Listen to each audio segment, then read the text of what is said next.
नमस्कार, मैं निशि भाटिया और आप देख रहे हैं एएमवी नेटवर्क। चलिए बुलेटिन की शुरुआत करते हैं कुछ अहम खबरों के साथ। आस्था और भक्ति के महापर्व शारदीय नवरात्र का आज पहला दिन है, यानी कि मां दुर्गा की प्रथम देवी मां शैलपुत्री की पूजा का विधान है। देश भर में मां के मंदिरों में भव्य दरबार सजा है। नवरात्र का पहला पूजन घरों में और मंदिरों में किया जा रहा है। इसके साथ ही रामलीला, गरबा और दुर्गा पूजा की भी शुरुआत हो चुकी है। हर ओर मां के जयकारे लग रहे हैं, तो वहीं देवी के दरबार में भक्त हजारों की संख्या में पहुंच रहे हैं। पहला नवरात्रा मैया का आया, शैलपुत्री को सबने मनाया। आज से नवरात्र हुआ आरंभ। नवदुर्गा में प्रथम मां शैलपुत्री। मां शैलपुत्री शक्ति की देवी। मां शैलपुत्री देती है मन चाहा वरदान। मां दुर्गा आदि शक्ति है, आदि अनंत है, सर्वशक्तिमान है। मां की महिमा पूरे जग में विख्यात है। मां अपने निर्मल प्रेम की गंगा में सभी भक्तों को मोहित कर देती है। आज है नवरात्रि का पहला दिन। नवरात्रि पूजन के पहले दिन मां दुर्गा के सबसे पहले स्वरूप माता शैलपुत्री का पूजन किया जाता है। पर्वतराज हिमालय के घर पुत्री रूप में उत्पन्न होने के कारण इनका नाम शैलपुत्री पड़ा। वृषभ सवार शैलपुत्री माता जी के दाहिने हाथ में त्रिशूल और बाएं हाथ में कमल पुष्प सुशोभित है। मान्यता है कि शैलपुत्री अपने पूर्व जन्म में राजा दक्ष की पुत्री और भगवान शिव की पत्नी सती थी। राजा दक्ष भगवान शिव को पसंद नहीं करते थे, इसलिए उन्होंने अपने यहाँ आयोजित यज्ञ में उन्हें आमंत्रित नहीं किया। इसे पति का अपमान मानकर सती अपने पिता से शिकायत करने गई, लेकिन दक्ष ने उनके सामने भी शिव को भला बुरा कहा और मां सती पति का अपमान सहन नहीं कर सकी और यज्ञ की अग्नि में प्राणाहुति दे दी। अगले जन्म में उन्होंने पार्वती के रूप में जन्म लिया और फिर भगवान शिव से शादी की। इस जन्म में इन्हें हेमवती भी कहा जाता है। कहते हैं भगवान शिव को भी शक्ति देवी पार्वती से ही मिलती है। शिव की घोर तपस्या करने वाली शैलपुत्री को सभी जीव जंतुओं की रक्षक माना जाता है। नौ दुर्गाओं में प्रथम शैलपुत्री दुर्गा का महत्व और शक्तियां अनंत हैं। मां शैलपुत्री की महिमा भी निराली है। आज से नवरात्र के प्रथम दिन मां शैलपुत्री को आसानी से प्रसन्न करने के लिए इस मंत्र का जाप करें। वंदे वाचिता लाभाय चंद्राद कृत शेखराम, वृषारूढ़ा शूलधरा शैलपुत्री यशस्विनी। शैलपुत्री मां अपने भक्तों का कल्याण करती है और हमेशा खुश रखती है। मां शैलपुत्री के दरबार में भक्तों का तांता लगा रहता है। मां अपने भक्तों पर सदैव आशीर्वाद की वर्षा करती है और भक्तों के जीवन को संवारती है। Programming desk AMV network.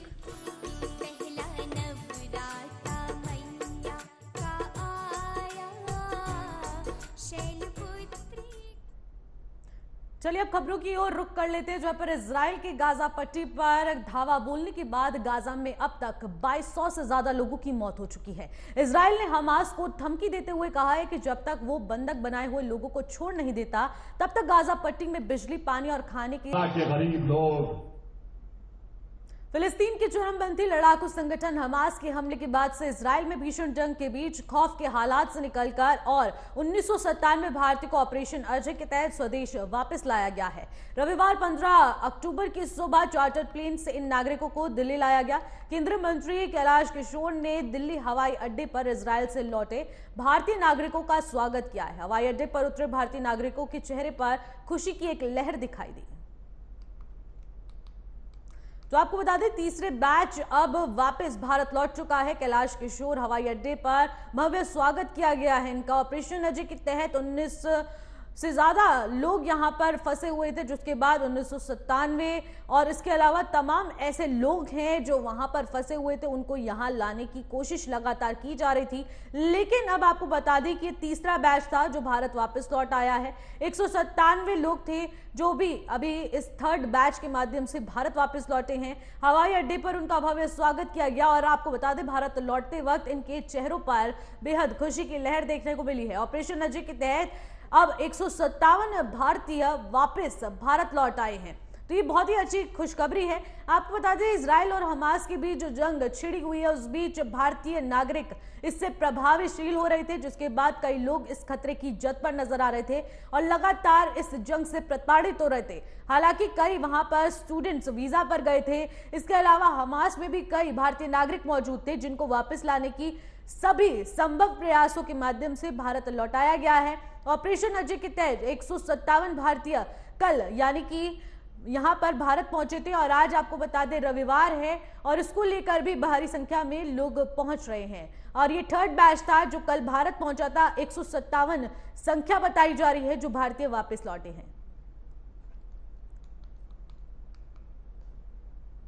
Delhi के जवाहरलाल नेहरू स्टेडियम से वेदांत दिल्ली हाफ मैराथन शुरू हो चुकी है। हाफ मैराथन में हर उम्र के लोग उत्साह के साथ भाग ले रहे हैं। लोग दौड़ के लिए समय से पहुंच रहे हैं और इसके साथ ही दिल्ली मेट्रो ने विशेष इंतजाम करते हुए अपनी सेवाएं आपको बता दें 3:45 पर ही शुरू कर दी थी। और इसके अलावा आप तस्वीरों के माध्यम से देख पा रहे होंगे कि वेदांता दिल्ली हाफ मैराथन की शुरुआत हो चुकी है और इसके अलावा जो मेट्रो सुविधा है उनकी ओर से भी एक बड़ा ही अच्छा प्रयास किया गया है और मेट्रो की सुविधा देने के लिए 3:45 पर ही आज सुबह के 3:45 पर ही मेट्रो की शुरुआत कर दी गई थी, जिसके बाद जवाहरलाल नेहरू स्टेडियम से इस मैराथन की स्टार्टिंग की गई है।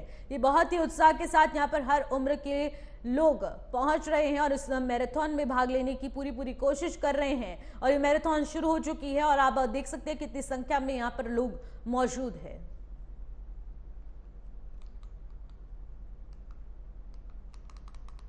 तो आपको बता दें लोगों में भरपूर उत्साह देखने को मिल रहा है कि किस तरीके से हाफ मैराथन की खुशी इन लोगों के चेहरे पर दिख रही है। ऊपर से आपको बता दें कि मेट्रो सुविधा द्वारा एक बड़ा ही आयोजन किया गया था जिसमें बताया गया था कि हर वर्ग के लोगों के लिए अब 3:45 पर ही मेट्रो की शुरुआत कर दी जाएगी, जिससे कि किसी को भी कोई भी दिक्कत का सामना ना करना पड़े। इजराइल और हमास की जंग बढ़ती जा रही है। शुक्रवार की नमाज के बाद भारत में सैकड़ों की संख्या में कई जिहादी और कट्टरपंथी संगठन सड़कों पर निकल गए हैं और फिलिस्तीन का समर्थन कर रहे हैं। इस दौरान ये संगठन भूल गए कि उनका रुख भारत सरकार के रुख के खिलाफ है। ऐसे में सवाल उठता है कि ये लोगों के लिए देश बड़ा है या फिर धर्म। इसके साथ ही ये भी सवाल खड़ा होता है कि अगर कभी भारत और पाकिस्तान के बीच युद्ध होता है तो क्या ये संगठन धर्म के नाम पर पाकिस्तान का समर्थन करेंगे?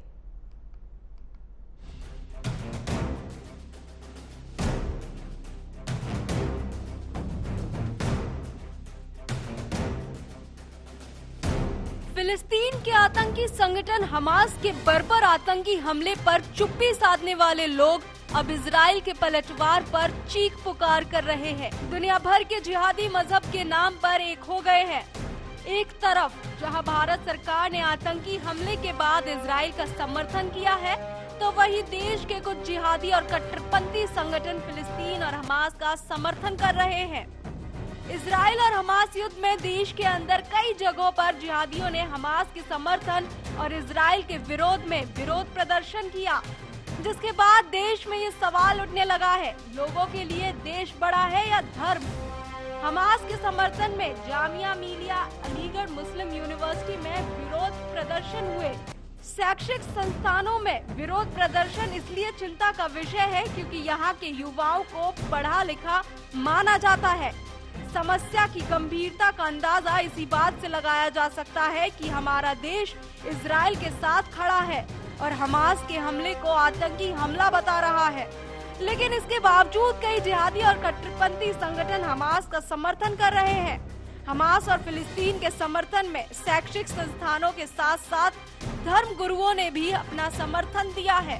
देश की कई मस्जिदों में फिलिस्तीन में शांति बहाली की दुआ की गई और इजराइल सेना पर फिलिस्तीनियों पर अत्याचार करने गाजा में मुसलमानों को कुचलने, मुस्लिमों को उनके ही घर से बाहर निकालने का आरोप लगाया।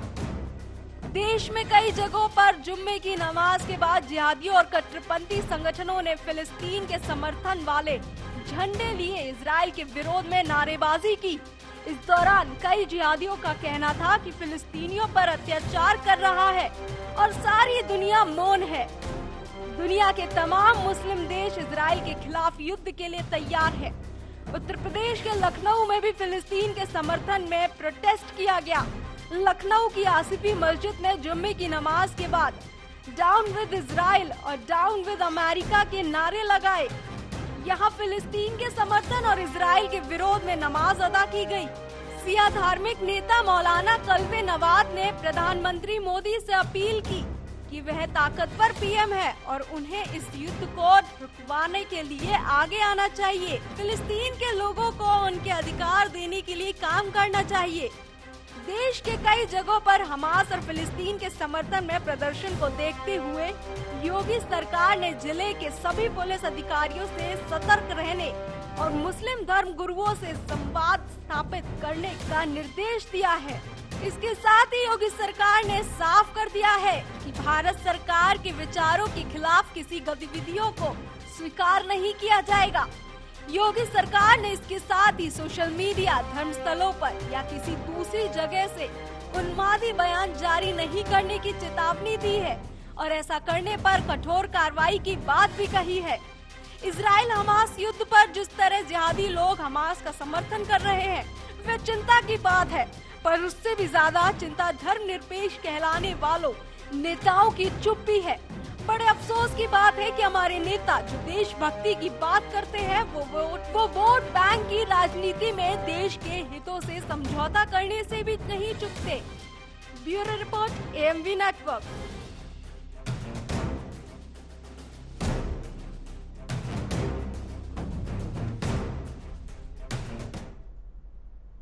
आठ दिन पहले हमास द्वारा इजराइल पर किए गए हमले के बाद जंग और भी तेज हो गई है। इजराइल अब लगातार हमास पर हमला कर रहा है। हमास के जिहादी आतंकियों ने जिस तरह से इजराइल के लोगों के साथ बर्बरता की है, इसकी जितनी निंदा की जाए उतनी कम है। लेकिन इसके बावजूद भी कुछ भारतीय लोग फिलिस्तीन का समर्थन कर रहे हैं। देखिए रिपोर्ट। अलीगढ़ मुस्लिम यूनिवर्सिटी के छात्रों ने फिलिस्तीन के समर्थन में रैली निकाली और इजराइल द्वारा हमास के लोगों को टॉर्चर करने का आरोप लगाया। अब कर्नाटक के विजयनगर में भी एक ऐसा ही मामला सामने आया है, जहां आलम पाशा नाम के एक 20 वर्षीय युवक ने फिलिस्तीन के समर्थन में अपना व्हाट्सएप स्टेटस अपडेट किया, जिसके बाद पुलिस को खुफिया जानकारी मिली थी कि विजयनगर के हॉस्पेट में मुस्लिम बहुल इलाके में कुछ लोग इजराइल फिलिस्तीन संघर्ष के दौरान फिलिस्तीन के लिए समर्थन जुटा रहे हैं। इस दौरान वहाँ राष्ट्र विरोधी वीडियो प्रसारित भी किए गए, जिससे हॉस्पिटल में कानून व्यवस्था बिगड़ने की संभावना थी। इसके बाद पुलिस ने एहतियात के तौर पर ऐसे वीडियो को वायरल होने से रोकने के लिए अल्पसंख्यक विभाग के अटेंडर आलम पाशा को हिरासत में लिया। पुलिस ने आपराधिक प्रक्रिया संहिता की धारा 108, 151 के तहत मामला दर्ज किया है और आरोपी युवक को पूछताछ के लिए हिरासत में लिया गया है। अब इस आरोपी को कार्यकारी मजिस्ट्रेट के सामने पेश किया जाएगा। आलम पाशा नाम के शख्स को तो पुलिस ने गिरफ्तार कर लिया है, लेकिन फिलिस्तीन के बहाने कुछ देश विरोधियों के चेहरे भी सामने आ रहे हैं। ये भारत में रहने वाले ऐसे गद्दार हैं जो खुलेआम हमास के कट्टर जिहादियों का समर्थन कर रहे हैं। इससे साफ है कि ऐसे लोग भारत में हिंसा की आग भड़काना चाहते हैं, मगर ऐसे तत्वों के खिलाफ सरकार और पुलिस दोनों सक्षम है ऐसे किसी भी गतिविधि से निपटने के लिए। Bureau report, AMV network.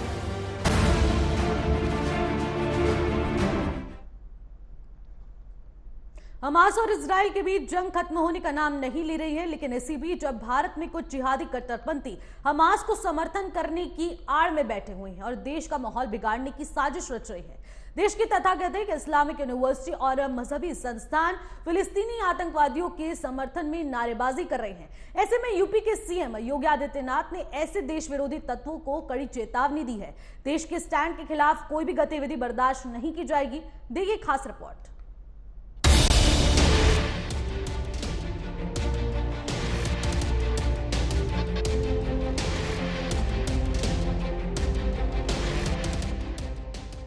कट्टर आतंकी संगठन हमास की ओर से इजराइल पर किए गए आतंकी हमले में भारत पहले ही कड़ी निंदा कर चुका है। देश के प्रधानमंत्री नरेंद्र मोदी पहले ही ऐलान कर चुके हैं कि संकट की इस घड़ी में भारत इजराइल के साथ खड़ा है। लेकिन इसी बीच दुनिया भर के जिहादी हमास के समर्थन में उतर आए हैं। वहीं भारत में भी माहौल बिगाड़ने की कई घटनाएं सामने आई हैं, जिनमें कोलकाता, चेन्नई, हैदराबाद, दिल्ली, कश्मीर और लद्दाख जमकर हमास के समर्थन में हुए प्रदर्शन की कई घटनाएं सामने आई हैं। लेकिन यूपी के सीएम योगी आदित्यनाथ ने भारत के खिलाफ जिहादी साजिश रचने वालों पर कड़ा एक्शन लेने का ऐलान कर दिया है। जैसे 8 अक्टूबर को अलीगढ़ मुस्लिम यूनिवर्सिटी के छात्र हमास के समर्थन में उतरे और अल्लाह अकबर के नारे लगा रहे थे।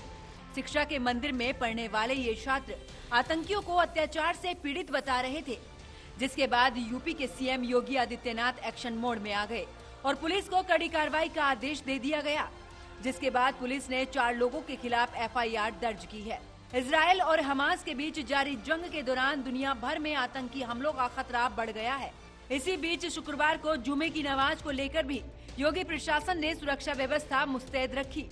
हमास और इजराइल के बीच जारी जंग के दौरान सीएम योगी का पुलिस अधिकारियों को केवल एक ही निर्देश था, पुलिस कप्तान अपने क्षेत्र में धर्मगुरुओं से तत्काल संवाद करें। भारत सरकार के विचारों के खिलाफ किसी तरह की गतिविधि स्वीकार नहीं की जाएगी। परिणाम ये निकला कि एएमयू में जिन जिहादियों की ओर से तमाम मुस्लिम लीडर से हमास का समर्थन करने की अपील की गई थी, प्रशासन के डंडे के आगे उस अपील पर पानी फिर गया। हालांकि जुमे के दिन लखनऊ की ईदगाह मस्जिद में मौलाना खालिद रशीद फिरंग महली आए। उनके नेतृत्व में फिलिस्तीन में मारे गए लोगों के लिए दुआ पढ़ी गई। लेकिन आतंकी संगठन हमास का समर्थन करने वाले कट्टरपंथी यूपी की शांति और सुरक्षा को भंग करने में नाकाम साबित हुए। Bureau report, AMB network.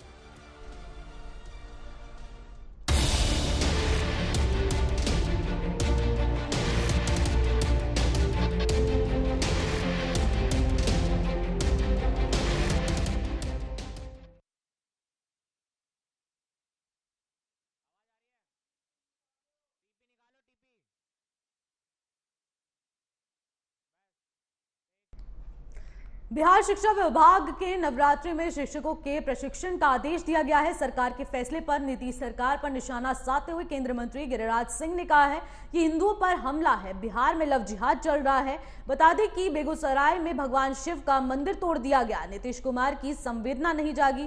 इन्होंने ना मंदिर दोबारा बनवाया, ना ही मंदिर बनवाने के लिए पैसा दिया। ये बिहार सरकार की मंशा बन गई है। गिरिराज सिंह ने इसके साथ ही नीतीश सरकार पर हिंदुओं को जाति में तोड़ने की साजिश रचने का आरोप लगाया है।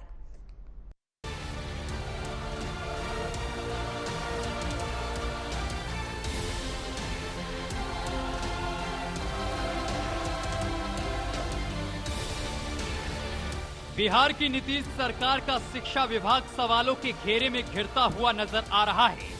अभी हिंदुओं के त्योहारों की छुट्टी में शिक्षा विभाग की ओर से कटौती का मामला थमा भी नहीं था। अब बिहार के शिक्षा विभाग की ओर से जारी नए फरमान पर सवाल खड़े हो रहे हैं। शिक्षा विभाग के नए फरमान के मुताबिक दुर्गा पूजा की छुट्टियों में भी शिक्षकों को ट्रेनिंग पर बुलाया गया है। 15 अक्टूबर से नवदुर्गा का पावन पर्व शुरू हो रहा है। इस बीच SCERT ने पत्र जारी कर 16 से 21 अक्टूबर के बीच ट्रेनिंग शेड्यूल जारी कर दिया है। नीतीश सरकार के इस फरमान के खिलाफ अब शिक्षक संघ भी आक्रोशित हो उठा है। प्रारंभिक शिक्षक संघ ने कहा है कि सरकारी विद्यालयों में दुर्गा पूजा का अवकाश पहले से ही घोषित है। दुर्गा पूजा में हिंदू धर्म के शिक्षक उपवास और फलाहार पर रहकर मां दुर्गा की पूजा करते हैं। दुर्गा पूजा की छुट्टी में आवासीय प्रशिक्षण का आदेश कहीं से भी उचित नहीं है। आवासीय प्रशिक्षण कार्यक्रम रखना ही है तो दुर्गा पूजा के बाद इसको कराया जाए। बता दें कि ये पहला मामला नहीं है। बिहार के शिक्षा विभाग की ओर से 2 महीना पहले भी छुट्टियों में कटौती की जा चुकी है। तब केंद्रीय मंत्री गिरिराज सिंह ने सीएम नीतीश कुमार पर बिहार में शरिया कानून लाने का आरोप लगाया था। उन्होंने तब भी शिक्षा विभाग के इस कदम को सनातन संस्कृत के खात्मे की साजिश बताया था। अब इन फरमानों के कारण विवादों में घिरती नीतीश सरकार और बिहार के शिक्षा विभाग से एक बड़ा सवाल है। मुहर्रम और क्रिसमस डे पर सार्वजनिक अवकाश की घोषणा करने वाला शिक्षा विभाग वाकई शिक्षा के क्षेत्र में क्रांति लाना चाहता है या तुष्टीकरण की राजनीति के दबाव में फरमान जारी कर रहा है। Bureau report, AMB network.